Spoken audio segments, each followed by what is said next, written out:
Welcome back, and thank you for tuning in. I'm Pierre Daillie, Managing Director at AdvisorAnalyst.com, and this is Insight is Capital. Jason Buck, Chief Investment Officer at Mutiny Fund, is our guest. After living through 2008 as a commercial real estate developer, Jason became focused on how investors could better manage their risk. He spent the following decade consulting on portfolio construction and building bespoke long volatility strategies for family offices and high net worth individuals. This experience in cross-asset class trading spotlighted the need to create a portfolio that combined both offensive and defensive strategies. And together with partner Taylor Pearson at Mutiny Fund, Jason primarily oversees the investment strategy and manager selection. They first developed and brought what they call the Cockroach investment strategy to market in 2021. And as they put it, cockroaches aren't cuddly, but they do two things really well that we want also in our portfolios. They're hard to kill and they compound fast. What a terrific analogy. And they're hard to kill and they compound fast. I love that. Now they've rolled out their defense strategy. So stay tuned and thank you for listening. This is the Insight is Capital podcast. The views and opinions expressed in this broadcast are those of the individual guests and do not necessarily reflect the official policy or position of AdvisorAnalyst.com or of our guests. This broadcast is meant to be for informational purposes only. Nothing discussed in this broadcast is intended to be considered as advice. Jason, welcome back. It's great to have you on this show and to catch up with you. Yep, Pierre, it's great to see you again. Excited always to have a chat. And I appreciate the intro. And cockroaches are always controversial topics. Some people, hate them. Some people love them. Yeah, We've learned to love them ourselves. Yeah, I remember, my reaction when I first, caught wind of the name of your strategy, the Cockroach strategy, and as you pointed out, it's quite a visceral choice of names for a strategy, but it evokes exactly, in the end, like once you've settled on your reaction, I couldn't help but thinking that's a really brilliant way to get the attention that it deserves. Yeah, I think that every entrepreneur knows, right, they have a business idea and then they want to come up with a name, and in a quick Google search, you find out every name's taken, right? And then especially in hedge fund space, everybody's using either, ancient Greek, mythology names, and or these 3-letter acronyms. And I find everybody forgets those. And so we kind of went out on a limb to, just call it Cockroach because it's evocative of what we're trying to do. Right. And most importantly, people remember it. Even if they hate the name, which most people told me they do hate the name, I'm like, but will you remember it? And what do cockroaches do? They survive anything. And I'm like, that's all I need you to do is just remember it and be evocative of what we're trying to produce as a firm. Well, I think when people are, perhaps licking their wounds at those critical moments in time when markets are, in transition from good to bad very quickly in some cases, that's when you think, I should have done something more, right? And, investors in general, it's very broad swath. The majority of investors are woefully diversified, or under, at least at the very minimum, under diversified.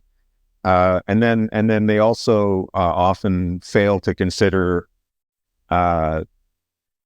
and I don't know who's, that whose fault that is in the end depends on how they're seeking advice. But, if you don't look at your personal situation against your investments, and this is something that we'll get into in our conversation, which is that, investors sometimes look at their portfolios in isolation from the rest of their financial matters, when in fact, if you're an entrepreneur, for example, you really have to you really have to integrate your thinking into everything you do so that you're not getting caught out in your business as well as your portfolio at the same time. Ideally, one offsets the other, and you have a defense strategy in place, a true defense strategy. You recently launched your defense strategy, which is a little less visceral of a name than Cockroach. But again, I have to say my reaction to launching a defense strategy is in relation to, all the offensive investments people own in their portfolio, right? And then, I like to play on words too. I mean, we've had this play on words, those are really offensive investments that you own. Right? Those equities and those bonds, Jesus, those are damn offensive. Right? Yeah. Offensive, right? But in sports, and you coming from an athletic background as well as as a student athlete in your past, team building applies to portfolio construction, right? The theory of team building applies to portfolio construction, and there's some aspects of some interesting examples that you point out that we'll get into as well, such as the football analogy from the Herschel Walker syndrome. But we'll get into that later in the conversation. But you recently launched your defense strategy. So, Jason, let's just start with why defense, why now?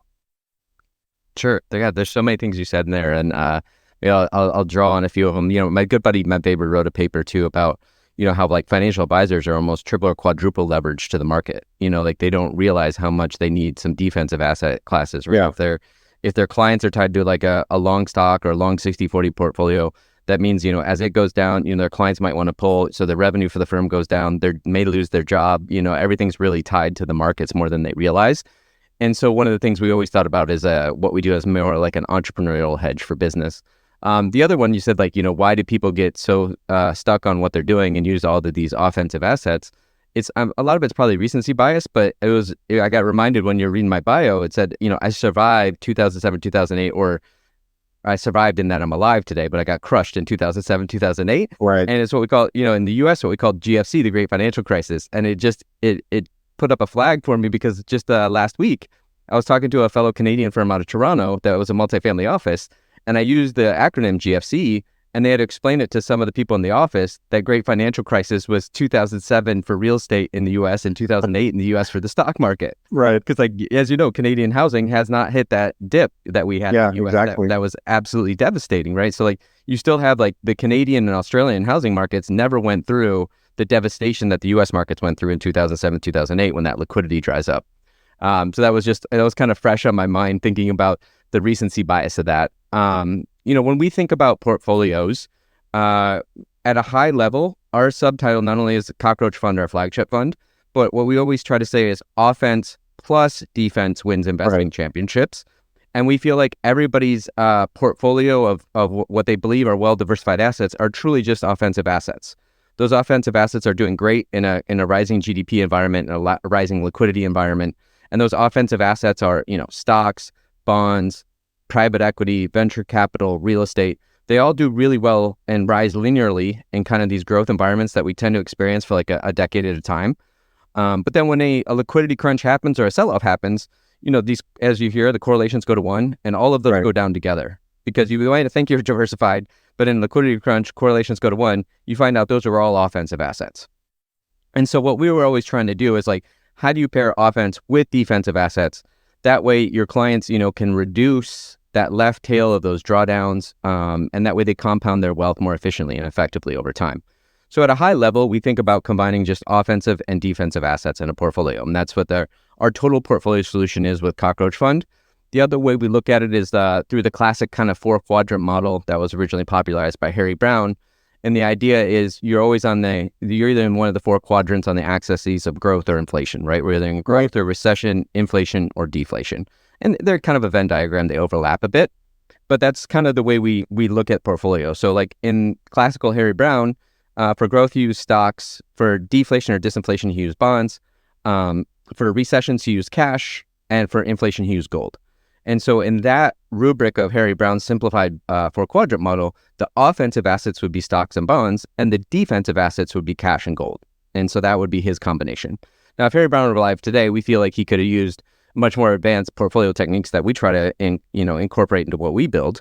So in our sense, on the defensive side, instead of using cash, we really like the convexity you can get from long volatility and tail risk. Kind of like an insurance provision, like, you have your you're trying to maybe reduce your left tails to like a negative 20% drawdown, that's your deductible, everything. And then you have a coverage beyond that tends to have a lot of convexity to it. But just like insurance, they can have a premium bleed to that while you're waiting for that maybe once in a decade event to happen. And then on the other side, where Harry Brown used gold for inflation, we just feel that commodity trend advisors have a much higher beta to inflation historically than just gold does, because gold is just a singular asset class. People like to debate about gold all the time, and you hear that gold upholds its purchase power parity over the centuries, but maybe not in any intervening years or decades, right? Like sometimes, in March of 2020, when we had that liquidity cascade, a lot of times, not only do the correlations go to one-year offensive assets, but even gold might be going down in that acute month there because everybody's just trying to go to cash. They're throwing out the baby at the bathwater. Yeah, liquidity. Yeah, they just need liquidity. So you might see them. They don't want to sell their gold positions, but you might see them sell their gold positions. So that was the thing. That was the thing. And I'm sorry, I hate to interrupt you, but I just want like the reason Bernie Madoff got caught when he did was because his fund looked like it was performing perfectly when everything else was in this correlation rising to one period where everything is selling off. Oh my God, I'm gonna go Madoff and get my money to shore up my account. And then of course, it turns out, there was no money, right? It was all gone. It wasn't really providing that offset that everybody thought that it was. I'm always amused by that revelation, which is that, of all the things to get caught for, it's when people need money and they turn to you and you're supposedly the source of capital and you don't have it, that even gold in those moments of crisis will be a source of funding for margin calls on capital, raising capital for your portfolio. People are going to turn obviously to the most liquid assets that they can when they need to. That was a perfect analogy. Like you said, it's the old cliche of like, when the tide goes out, we see who's swimming naked, right? And that's exactly. Yeah. Swimming naked, right? and that's why I love about, like, on the defensive side, and we'll maybe get into this, is these highly liquid instruments are a source of liquidity when people need it most. And, the good and bad of that is for the managers that run funds like this, that do defensive funds, usually they're getting a lot of the redemptions, right? Because people need capital so bad. So they're the ones that can provide it because everybody else has gates and they've locked up their liquidity and there's not, or they're trying to catch a falling knife. So in a perverse way, like, they're the ones providing that cash when people need it most. But going back to commodity trend following, it's kind of it's a bit of an esoteric market. It's been called, terrible naming. It's been called managed futures, trend following, CTAs, all these sorts of things. But the general idea is, in the future space, you have, up to 80, traditional liquid markets, and those cover like a lot of the commodity inputs that we see around the world, right? So you can have everything from energies to, on energies from oil to nat gas to crack spreads, everything.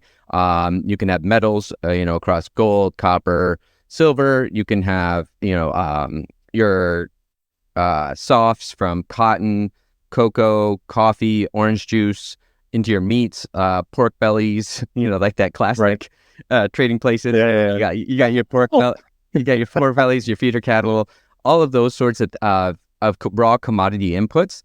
And the point of what trend followers technically do is they tend to, just ride the trends up and down. So they will participate in a rising market, but they'll also participate on the short side in the declining market across these vast different allocations they can get in the managed future space. And the reason why they'll go long, right? They'll go long into rising price markets, and they'll go short into falling price markets. Yeah, so the classic, it's counterintuitive for most people, right? Because most people understand from like a Warren Buffett perspective that you want to like buy low, sell high, where trend followers will buy high and sell higher, right? Or sell low and then sell lower. Like, so then they're kind of trying to capture the belly or the meat of that move, either down or up in those markets. And so then you get that bi-directional flavor of it. And then more importantly, it's more of those commodity inputs that you would see in a rising inflationary environment. That's what I was saying. It has a higher beta, hopefully, to inflation than gold, because you have more shots on goal, so to speak. You have more ways to play that trade, both long and short. All of those kind of commodity inputs around the world, where gold is just kind of a singular instrument. And so that's why we believe that using CTAs, and maybe we'll get into later why an ensemble of CTAs is probably best in our opinion, but that's why we feel that's a better coverage for an inflationary environment.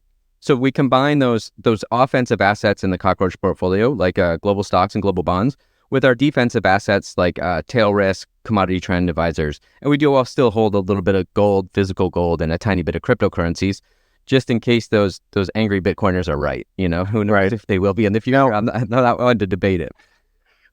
Now, in past conversations, we've talked about ensembles. We've talked about the different kinds, the different term commodity trend advisors, which are, there's short-term advisors. There are, these are basically short-term CTAs. There's medium-term CTAs, and there's long-term CTAs. And you want to combine the three different categories of CTAs so that depending on what's happening with timing, as Corey Hofstein has pointed out many times, and timing luck, you want to, because, like, for example, March 20th of 2020 being one of those key moments, there were short-term trend advisors, commodity trend advisors caught some of that March 20th turnaround. The medium and long term, maybe not so much, because they missed the turn, or the turn happened too quickly for them to catch it, right? And why you want to have an ensemble, which is basically a grouping of these commodity trend advisors in your portfolio. I want to spend a little time on it, because I think there's a gap in. I think there's a gap in knowledge on the other side, on the cash equivalent side of what we're going to talk about. But first of all, commodity trend advisors and trend following, what is that? You have to explain that, and then if you get into the subject of ensembles, you have to explain. There's CTAs that do short term stuff. There's CTAs that do medium term stuff, and there's CTAs that do long term stuff. And in the interest of time, I know, like, when you're talking to your peers in the space and to some of our co-hosts on our other show, who are really familiar with this stuff, really familiar with trading futures and commodities futures, and index futures as well. In the interest of time, you have these terms that you use, like ensembles and term and CTAs, and and I suspect that there's not as much knowledge across the advisory landscape as there needs to be, or should be, like, especially at this moment in time, with the regime shift that we're having in markets towards higher for longer. So I just wanted to point that out. I think if you look at the the gold segment, the gold quarter of Harry Brown's permanent portfolio, and then along with perhaps gold, you integrate the CTAs into that strategy of getting commodities exposure and trend following exposure, diversifying that quadrant of the Harry Brown portfolio, the permanent portfolio, is where you've chosen to expand on that gold quarter, that 25% of the portfolio that's in gold, right? As a hedge against inflation. Yeah, maybe I'll give a brief history, but first of all, I'm offended that you brought up Corey Hofstein, because how dare you bring up somebody that's so much more handsome than me, younger than me, so much smarter than me. Corey happens to be like my best friend, so that's great. Yeah. And he's written some great papers on rebalancing time in your life. So kind of a brief history on kind of CTAs, or trend following. And, we kind of I was going over, there's, 60 to 80 kind of liquid markets where you can trade across, these managed futures on the commodity side, or FX for your currencies, or even sometimes on the liquid indices on the financial side. But the whole point is, like, you get really broad diversification, especially across the commodity space, from CTA trend followers. Now, historically, trend following, very simple. Like we said, you're buying high to sell higher, or buying low to sell lower. But the way they capture those trends can be slightly different. So typically when people will read about trend following, or some people glibly look at trend following historically, and are like, well, I can just replicate that myself. And then I'm like, right. Okay, but there's some decisions that are made there that are going to make your version of CTA trend following a little bit idiosyncratic. And so historically, it's like, it could be as little as just a trailing let's call it a 12-month trailing kind of trend line. And if it's above the trend, you're buying. If it's below, you're selling. A really binary, simple kind of chart. And then you can use, you could bifurcate it as when the 2-month crosses the 12-month, that's when you're buying. And then if it goes below, that's when you're selling. Those are very simple ones. You could then start to use moving average crossovers. You can do a classical breakout, like when it's making a new high is when you're buying in, or new low is when you're buying in or shorting that low. And so there's a lot of like different little flavors to what it looks like to try to capture that trend up or capture that trend down. And then the other ways that they initially put on their positions is they'll use like maybe the trailing 10-day kind of variance or volatility of the market to position size accordingly. And then some will just let that run, what Jerry Parker calls loose pants. And then some, especially the European side, or a lot of Canadians do this as well, is they'll kind of volatility target that position while it's an open position. Some believe in that, some don't. They argue vociferously about this on both sides, so I'll let them do that. My point is, there's a lot of like little nuanced decisions that are made while you're choosing, your look back period, your position sizing, managing the position, that can make all these little trend followers have different outcomes and different P&Ls, even though what they look like they're doing is very similar. And so I've been a huge fan of this space for decades. And what I just found is like, if you look across them, they can have a broad dispersion of returns. Some years it's anywhere, 30 to 60% difference in returns. And you're like, how is that possible if they're doing the same things? Well, one, they're making the different choices on when they put on the trades. But then more importantly, they can have different look back periods or trading time horizon. So some can be short-term traders that are maybe looking at a period of days or weeks on their look back. The medium-term ones are maybe looking back a few months, and the longer-term one may be using years to figure out when that, and then subsequently they may be holding trades over a similar time horizon. So I found that's primarily the different ways to kind of tranche these out, is like short, medium, and long-term trend followers. And to the point you made, like an example would be March of 2020, when the market's selling off so quickly, maybe the short-term traders are able to capture that down move because they're moving a lot faster. They got in that trade. But then maybe the medium-term trend followers maybe got whipsawed really badly, right? Because by the time it shows them to take the trade, they're taking the trade at the bottom, and then it reverses on them. They have a losing position, they close it out, and by the time they go long, they missed a lot of that comeback. And then subsequently, let's say maybe the long-term traders were looking at such a long time horizon that March was a blip, and they never even changed their position. And so that's where the primary differences you're going to get as far as the look backs. And then so I try to tranche them out when I'm looking for it. One, we try to find people that are still trading a lot, primarily commodities, which sometimes can be rare these days because they can grow the higher AUM if they trade the financials, because some of these commodity markets are smaller, capacity constraints. So we try to find smaller managers that are primarily trading commodities. Then we tranche them, like I said, by look back, short, medium, long term. And then inside that, we look for the different flavors, right? Are they using the moving average crossovers? Are they using breakouts? Are they volatility targeting the open position? So once again, trying to just build an ensemble of different managers so that way I can harness that dispersion and reduce that noise and get much more of a signal out of there. So the idea is I'm just trying to create kind of like a beta return from commodity trend following advisors, right? Like if classically there's been the SocGen trend index. If that was tradable, I'd just use that, but it's not. So I had to build my own. And so we go through all that. I mean, there's some differences I would do with the SocGen trend index, but that's for another conversation. But otherwise, what I'm trying to do from harnessing as many managers and trying to tranching them out into different styles is harness that broad dispersion, reduce that noise to signal ratio, and then hopefully create a more robust beta return driver that we can get from the entire space. Yeah, and again, uncorrelated to your offensive assets, uncorrelated to equities and bonds, and reactive to inflationary trend, inflationary volatility. I think those aspects of portfolio planning are under allocated for the most part. Like, I think for starters, if you just simplify it back to the permanent portfolio, most advisors are woefully under allocated to gold and commodities in general. Aside from it being hard to explain to the retail investor, why isn't trend following more popular?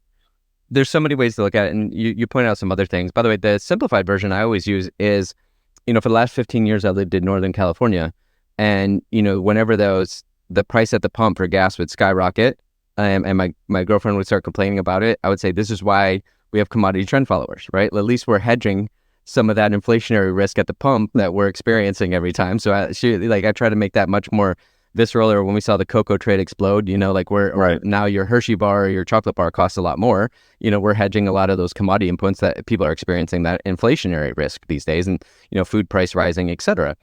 The other one you point out that's brilliant is the correlation. Correlations are conditional, but like we said, in a liquidity crash, that's when correlations go to 1 on those offensive assets, and you find out truly what your correlations are, right? And so not only we look at the portfolio in 3 ways. We look at it from an offense plus defense perspective. Is this an offensive asset class or a defensive asset class? Right. Then we talked about the 4-quadrant model. But then the other way we look at it is correlations, right? And so if I say like all the offensive assets correlations go to 1, they all sell off kind of together in a stressful environment, like you pointed out, is commodity trend followers are technically uncorrelated usually to offensive assets like stocks and bonds over the long term. Like I said, correlation is kind of conditional, but also what uncorrelated also means is that half the time it can be correlated with those offensive assets, and then half the time it'll be negatively correlated. And so that's what I think people forget sometimes. So we look at, the offensive assets are correlated, our commodity trend followers are uncorrelated, and then we get the negative correlation with our long volatility and tail risk. With those, like we were talking about with that insurance, that's negatively correlated to the markets. So it's like we're looking at offense, defense, 4-quadrant model, and then what are the correlations, right? We want positively correlated assets, uncorrelated assets, and negatively correlated assets.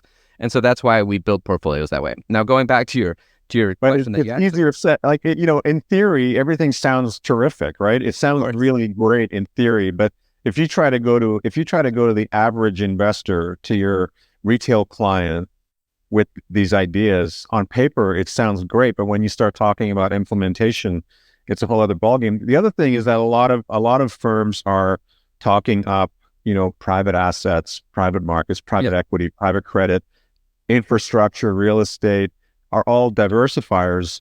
But at the end of the day, your argument about that is that they are all also offensive assets. Yes, right. I'll answer both questions. I'll take the last one. It's just that some of those assets aren't marked to market, and so when you have something as crazy as March 2020, the private equity just sort of sailed through that because of the rebound, that rapid rebound. They didn't have to, by the time anybody got to do mark to market on any of those private assets, it was already, it was done, right? It was over and done with. But I mean, it doesn't always happen that way, because like if you look back at 2007 to 2009, it wasn't the same. It was a much longer, drawn out correction that happened, that in that period than what happened during COVID. The way to look at that is like, I think like you're saying, the institutional allocators love those private deals because like if they're only in that seat for like 3 years, they look great because it looks like a low vol asset, like it's only making returns. They may not actually be getting cash distributions, but on their fictitious non-mark to market, with their mark to model, it looks great, right? As Cliff Aston has called it, it's like volatility laundering.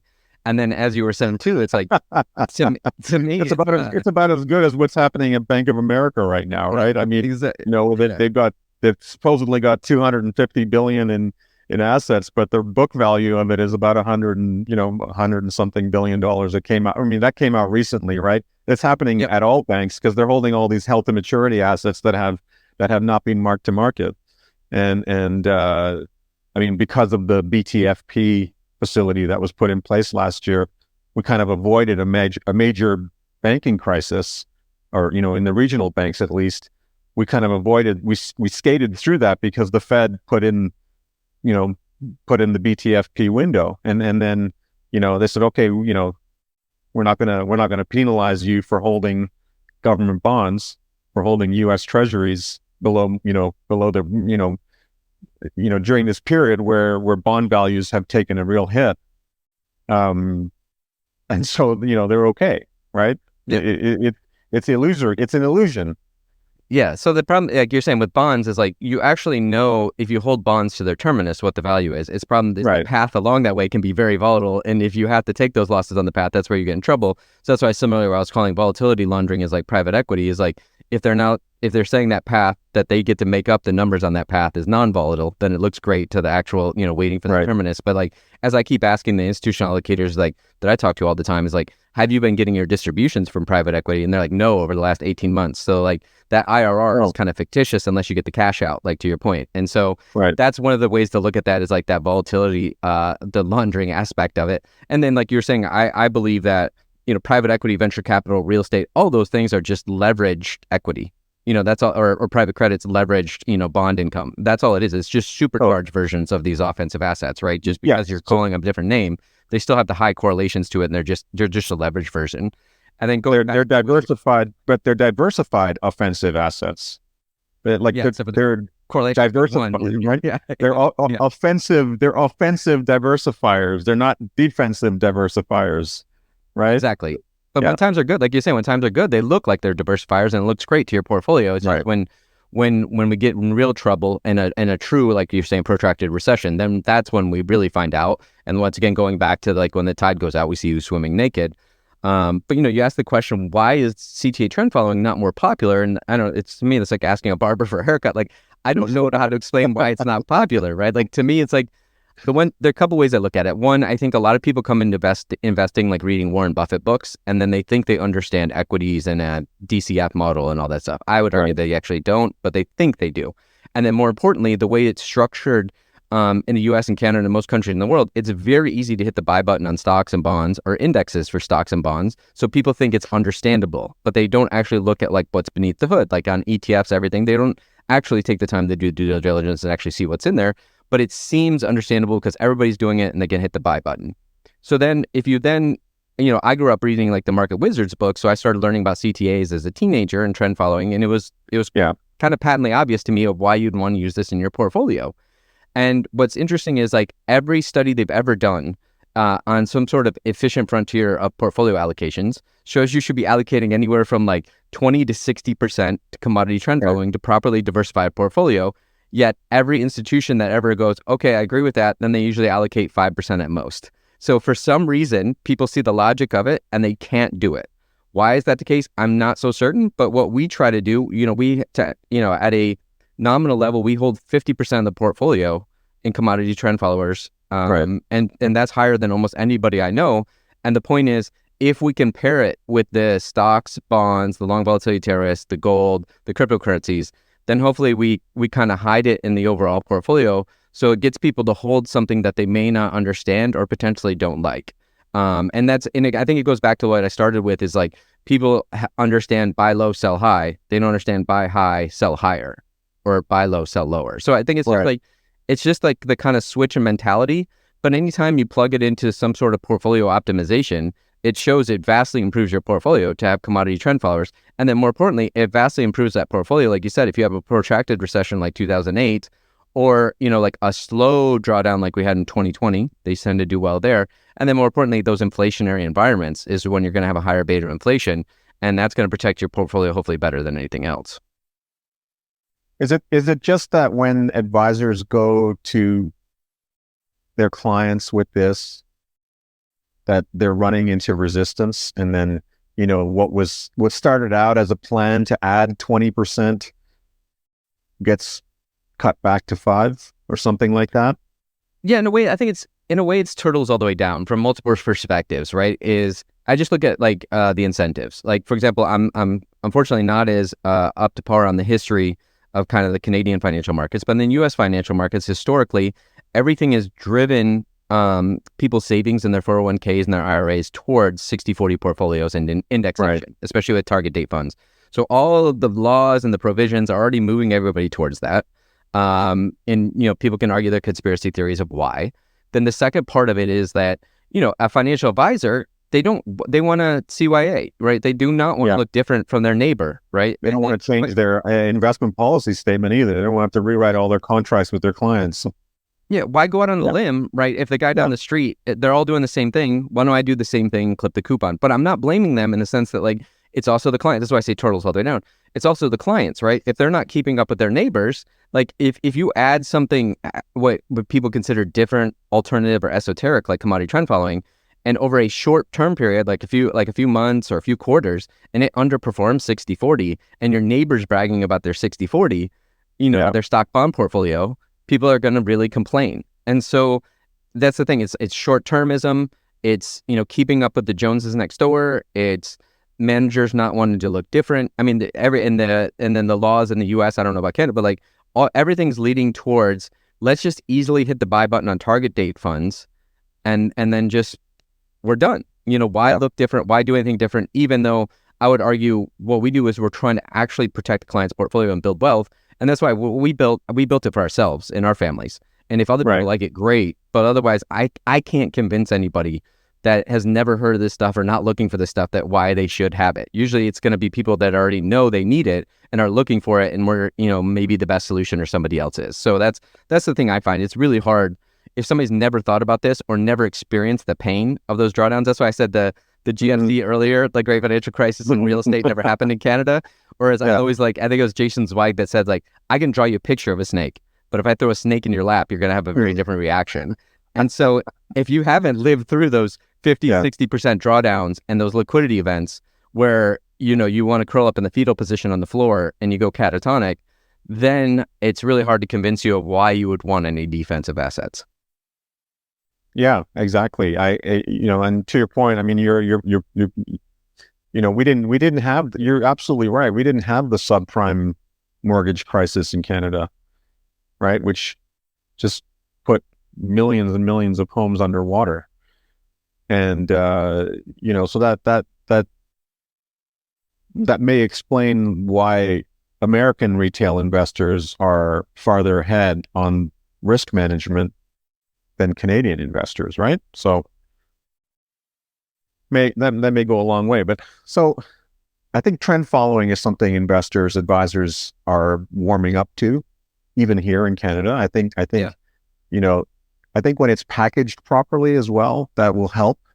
I think, that's where ETFs are making, both ETFs and funds, but ETFs as wrappers for these strategies is starting to make it easier to integrate some of these components into a portfolio, these defensive assets into portfolios. The one that's not so easy to do is the cash equivalent portion in the permanent portfolio, which is, it's easy, obviously, to have, it's not easy to have 25% of your assets in cash at any given time. Most fund managers' experience is that that's not possible because they're expected to be fully invested all the time if you're looking at a fund manager. But for an individual portfolio, cash is something you want at a very basic level, is something you want for those moments when there are buying opportunities like March 2020. But it's not very efficient, right? It's not capital efficient, for one, to hold cash, especially if you go back to March of 2020, interest rates were close to zero. So, what do you get for it? And that's the problem, is that there's a drag. It's either a drag on the portfolio to have cash, or conversely, if you're looking at the things that you seek to replace some of the cash with, it's expensive. It could be viewed as potentially expensive if you don't do it right. It is the long volatility tail risk strategy that you propose for the cash quadrant of the permanent portfolio. Insurance is also a hard concept to drive with retail investors as well, because there's a cost. There's that premium bleed that you talked about. There's a cost for insurance, right? Like, how much is this going to cost the portfolio? A lot of times, if you look at long short strategies, one pays, one side of the long short strategy pays for the other side of the long short strategy, right? You get some premium, you get some cash flow from holding, whether it's, selling options or selling calls or puts, or just going long or short. You're getting some offsetting yield that pays for the insurance. But if you're just looking at a quarter of a portfolio to be that insurance portion, that starts to make sense, because then you're only allocating up to a quarter of the portfolio where there's going to be a cost, right? And you have the other parts of the portfolio doing their jobs, that 1/4 of the portfolio that was in the permanent portfolio allocated towards cash, your idea is to put that to better use, to more capital efficient use, right? So first of all, what is long volatility and tail risk? Sure. Another way to look at what we're calling offensive assets is their short volatility. Meaning if there's any sort of volatile path in the market or any sort of global event, that's when those correlations go to 1. Those things sell off together. Right. So most offensive assets are short volatility. That's what I mean by volatility. Like they can't handle any sort of perturbations. Long volatility is the opposite. It does. You're betting on volatility. Exactly. You're hoping. Yeah. No, I shouldn't say hoping, but when things go haywire or go multiple standard deviations in the wrong direction, this is when volatility explodes and you're riding that wave up of that volatility and you're hopefully profiting from that volatility. And that's what a long volatility position would be. Similarly, like a tail risk, like we're saying, the insurance has a long volatility or long convexity profile to it as well. The idea of why it's better than cash, like you're saying, is like the cost or the portfolio effect of the dead cash problem, right? You have to hold a lot of cash for it to be valuable, right? And those sell-offs like March 2020 or 2008, cash is very valuable. It's an awesome thing to have. It just has like a linear value. It may be much more valuable than it was before because now you can buy things for cheaper. And if you have cash on hand, nobody else does, then you get a better deal. But it has a kind of more of a linear effect where we want more of a convex effect. And this is a toy model, but let's say you were paying a 2% insurance premium on your portfolio every year. And then you have that 1 in 5, 10, 15-year event. And let's say that is now worth 30, 40, 50%. Right? It has much more bang for your buck, so to speak, than you can get from the cash position. And so that's one way of looking at it. And the other reason you have portfolio insurance, as Nassim Taleb said, is if you don't have insurance, you don't have a portfolio. The other way I try to say it is like, the way to think about that is like, what does that mean, not having a portfolio? It's like, imagine having a $10 million beach house and not having home insurance on it, and a hurricane comes and wipes it out. You better have $10 million on cash to be able to subsidize that, right? Because you didn't have your insurance. So he's saying similarly, portfolio effects are very similar. But to your point about capital efficiency, the reason we build the defensive side of the portfolio with this long volatility, tail risk, and commodity trend advisors is because we can use these what are called derivative instruments in managed futures or option strategies. On the long volatility and tail risk, we use option strategies that have that embedded convexity to them. And the important part is like, what your bleed is, what the cost of that insurance is, but you don't know how convex your return is going to be. And so we like that positively skewed profile that you get from long volatility assets. And more importantly, because they're in options and managed futures, we don't have to put up as much cash to get that convexity. So it makes it a much more capital efficient usage of your portfolio. At a high level, the way to kind of look at it is if, you use Harry Brown's 4 quadrants, say we use 4 quadrants and we're in global stocks, global bonds, our long volatility and tail risk, and our trend following, well, that'd be 25% each, like what you're referencing.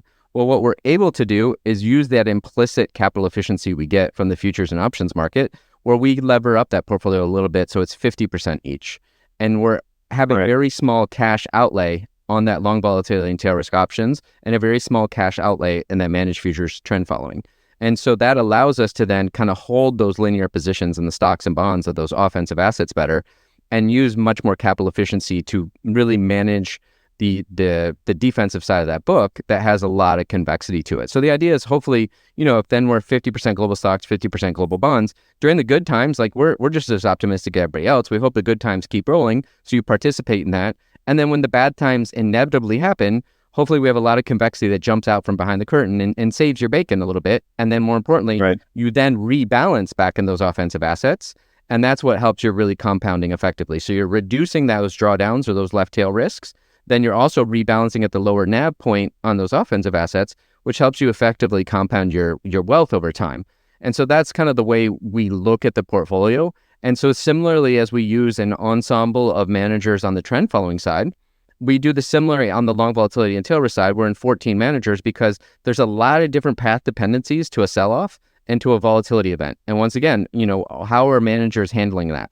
What's the very niche strategy that they're doing to try to capture that? Because if these events happen once every 10 years, you better make certain that you're going to monetize that correctly, or else you're going to have egg on your face. And so the way we ensure that is by having this broad diversification over different paths of sell-offs to make sure even if a few of our managers miss monetizing it correctly, the bulk of our managers, the majority do, we have a much higher probability of capturing a convex return profile if there is a dramatic liquidity event. And then the reason we try to pair this long volatility and these commodity trends together, the way I look at it is the long volatility and tail risk does unbelievably well in these liquidity cascade events like we had in March of 2020. And I was always banging the drum is like, yeah, you may have stocks, bonds, and even if you have trend following in your portfolio, like I said, they're uncorrelated, but sometimes that means they can be correlated. So they all could be on the wrong side of that event. If the liquidity event is very acute, the trend followers could be on the wrong side. And now your trend following that you're using for kind of protection was on the wrong side of the trade too. So you had all of your asset classes going down together. Right. If you had that true negative correlation convexity that you can get from those put options, that's what really saves you in a March 2020 event and those liquidity cascades. And then more importantly, if you have a more protracted recession or you have a very slow drip drawdown that's not really spiking volatility like we saw in 2020, that's when commodity trend advisors are going to do much better than maybe a long volatility or tail risk manager. And that's why people got kind of turned off by volatility in 2020 because they experienced that event. So similarly, that's why the pairing of those two together kind of covers your bases for any sort of defensive action that could potentially take place. And then within those, we use fractal diversification, meaning, if you keep looking further and further down, it's just getting more and more diversified because we just want to make sure that once again, we're reducing the noise, capturing a higher signal, because I'm just trying to get a beta-like return from long volatility and tail risk as well, and to make sure I have a higher probability of ensuring I capture that event so I can sleep at night. Yeah. So now, convexity, that's where, your insurance, the cost of your insurance versus an asymmetric payoff is what we're talking about, right? You're talking about like where insurance costs you 2 or 3% a year. You're using that quarter, which is still going to be mostly in cash, except that you're using the cash to support the futures the futures bets that you're making in the long vol and tail risk categories, right? And the whole point is that if that liquidity cascade event where all correlations go to 1 occurs, you're going to get the asymmetric payoff from your insurance in that quarter of your portfolio, right? And that's wonderful, but the whole point of it is also that you deploy by rebalancing, right? The rebalancing is like in all that we're talking about, these having these 4 assets, stocks, bonds, long volatility, tail risk, and CTAs in those 4 quadrants. This strategy really works extremely well if rebalanced. Yeah, that's a great way to put it. And the other way to think about convexity is acceleration, right? Like that's the other thing that convexity has. You're getting that asymmetric payoff, right? You're getting the asymmetric payoff from that insurance that you've installed that you've put in your profile. And I love that. I mean, it makes all the sense in the world when you say, you'd be a fool not to insure any home for that matter, but your $10 million beach house with no insurance on it could be wiped out by a bad storm just like that. And if you don't have the insurance, you better have the cash, right? So yeah. Yeah, exactly. So that's what so you have a large cash problem. So why I was saying acceleration too is a way to think about it is if you have positive convexity, if that sell off accelerates and everything, you're accelerating, beyond that. So it has a nice kind of curve to it and it ramps up. So it's more about the thing about the acceleration of convexity. As the sell down, as the sell off is faster and deeper, you're actually accelerating the positiveness of your payout. So that's why it has that curvature that you get.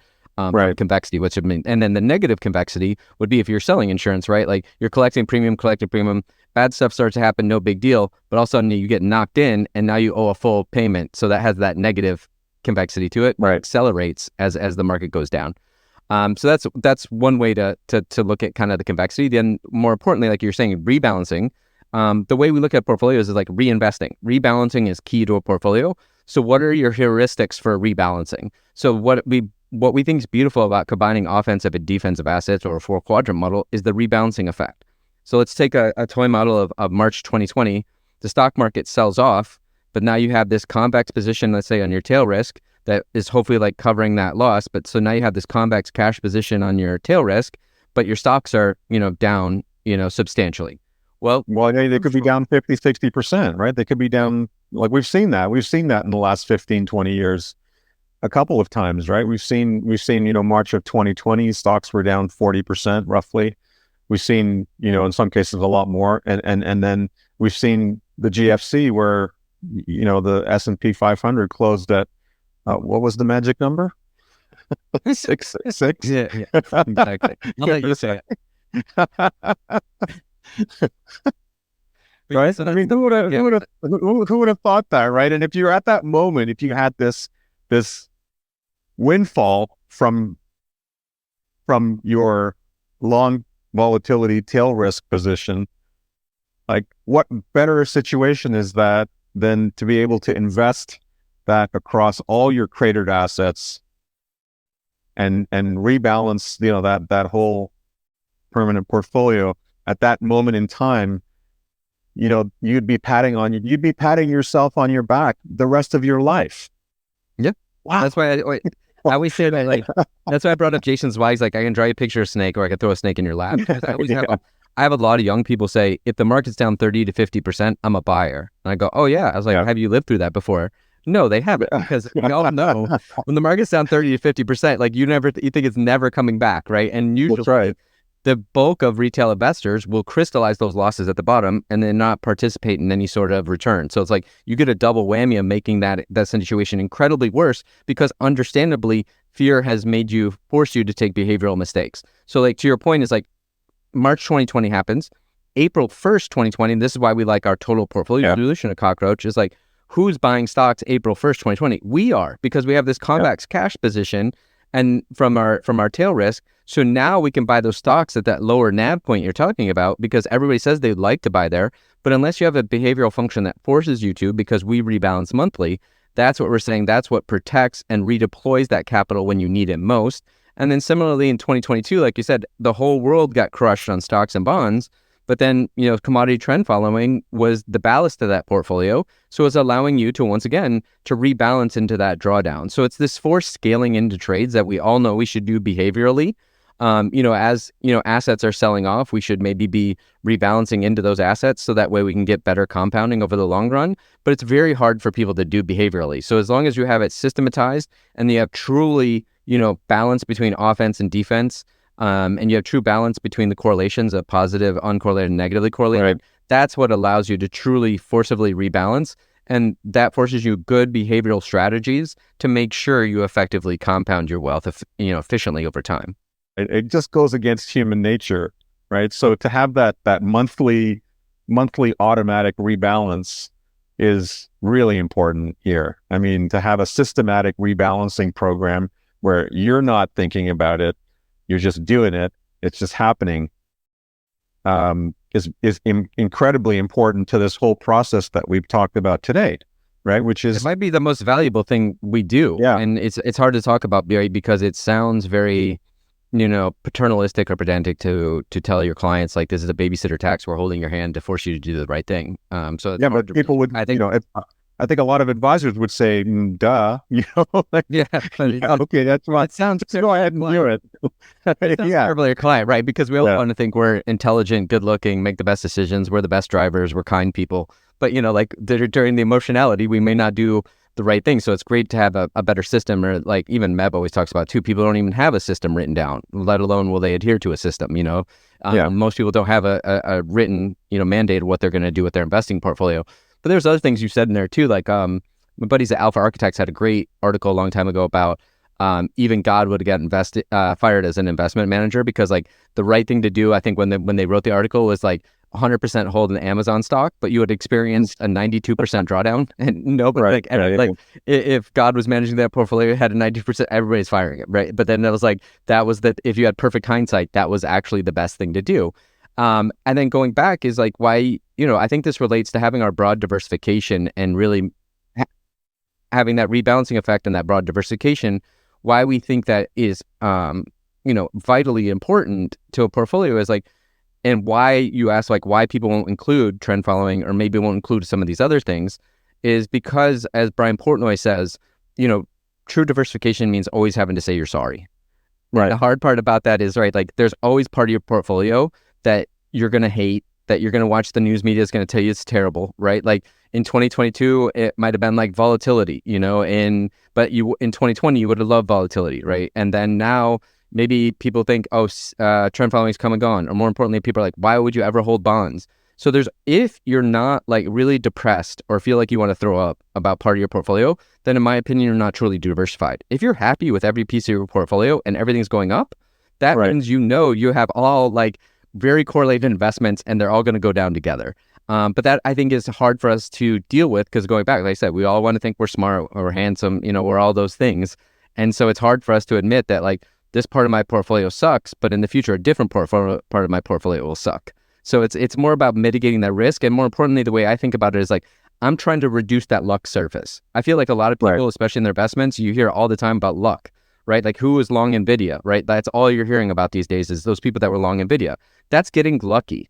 I'm trying to reduce that luck surface and having a more consistent return profile over time and make sure I can sleep at night.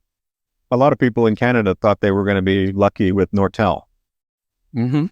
Mm-hmm. Nortel Networks, right? I mean, So anybody who went through that is looking at the market now with the same sort of skepticism when you have a handful of names driving all the return or the majority of the return, right? I really love the whole analogy around Herschel Walker. Can you talk about that? Just to sure. cap off everything we've talked about because it makes a great deal of sense to end on that note. Yeah, hopefully I can remember it well enough to tell the story perfectly, but otherwise you can find it on our website too to get all the details of that. But also like kind of like touching on what you just said, I actually have a totally opposite view in a way. Like I actually, no offense, I don't want people to watch this show. I don't want people to think about their investments, right? Yeah. The whole point is like you worked really hard to have this savings and you just need your savings to outpace inflation and be there when you need it most.